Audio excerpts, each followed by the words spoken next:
Terima kasih Anda terus di Mata Najwa. Di segmen ini saya undang salah satu tokoh yang mengajukan judicial review Undang-Undang Penodaan Agama ke Mahkamah Konstitusi, Siti Musdah Mulia. Selamat malam, Mbak Musdah. Selamat malam, Mbak Najwa. Mahkamah Konstitusi menolak permohonan Anda. Apa sih yang Anda baca dari putusan MK ini?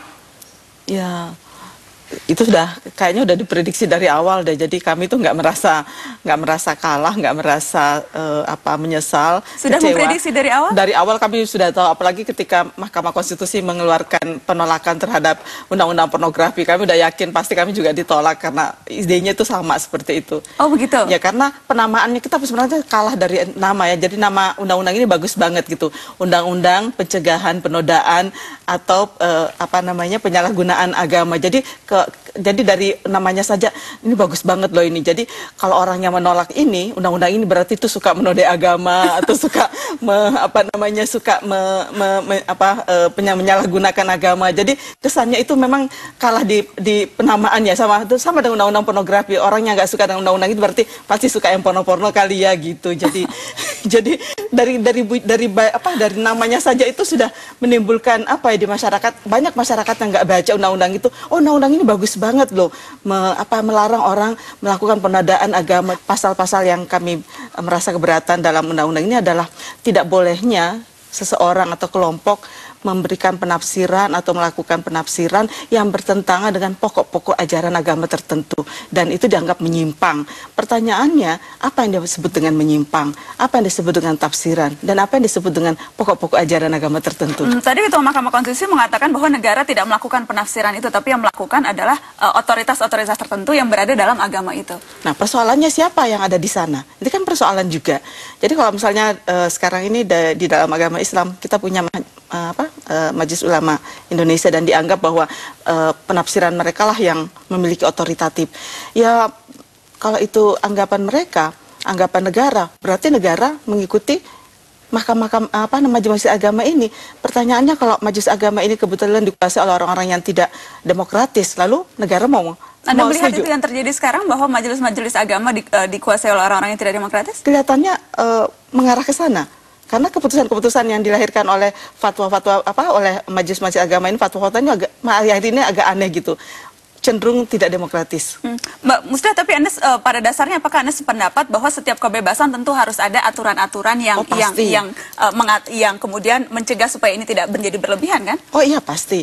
Karena dan aturan-aturan itu ditentukan oleh negara? Tidak ditentukan oleh negara, tapi dibuat dengan berkonsultasi dengan semua elemen yang ada di masyarakat. Memang tidak mudah, tetapi itulah resiko dari sebuah negara yang menganut demokrasi. Dalam hal ini undang-undang kan kemudian dibuatnya oleh DPR, dan asumsinya bahwa DPR itu sudah kumpulan orang-orang yang memang mempunyai perwakilan-perwakilan anggotanya di masyarakat. Ya, paling tidak menurut saya DPR harus bersikap bijaksana dan mencoba melakukan hearing pendapat ya dengan seluruh unsur yang ada di masyarakat, sehingga semua orang merasa aspirasinya itu terpenuhi begitu. Apakah Anda jadi tidak melihat bahwa keputusan Mahkamah Konstitusi ini betul-betul keputusan yang setidaknya akan bisa mengurangi kekerasan yang akan terjadi nantinya?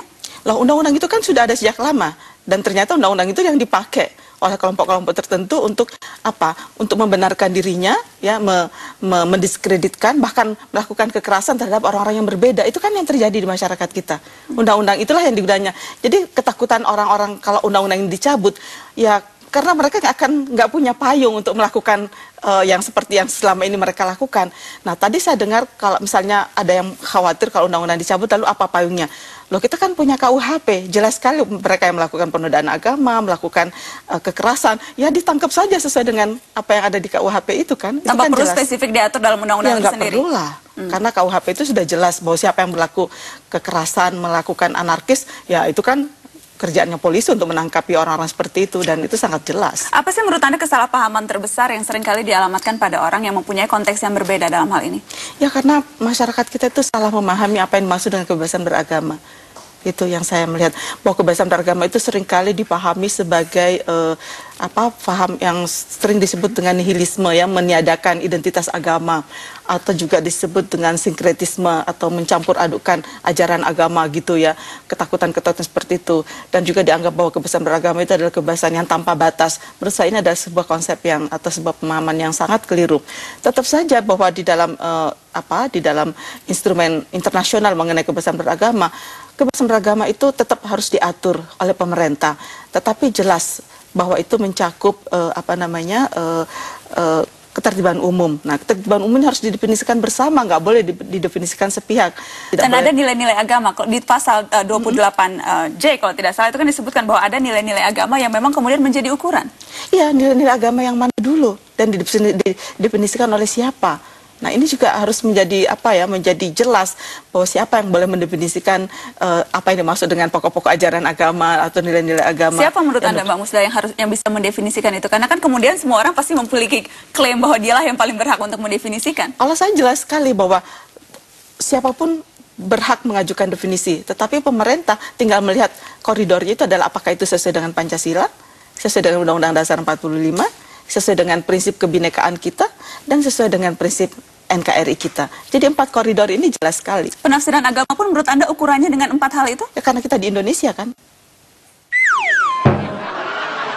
Begitu.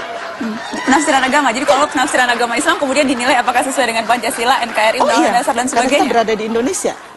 Agama yang kita anut ya harus sesuai dengan apa yang kita pahami dalam kehidupan berbangsa dan bernegara. Dan saya kira itu tidak ada, selama ini tidak ada pertentangan kok antara ajaran agama dengan prinsip-prinsip yang saya katakan tadi.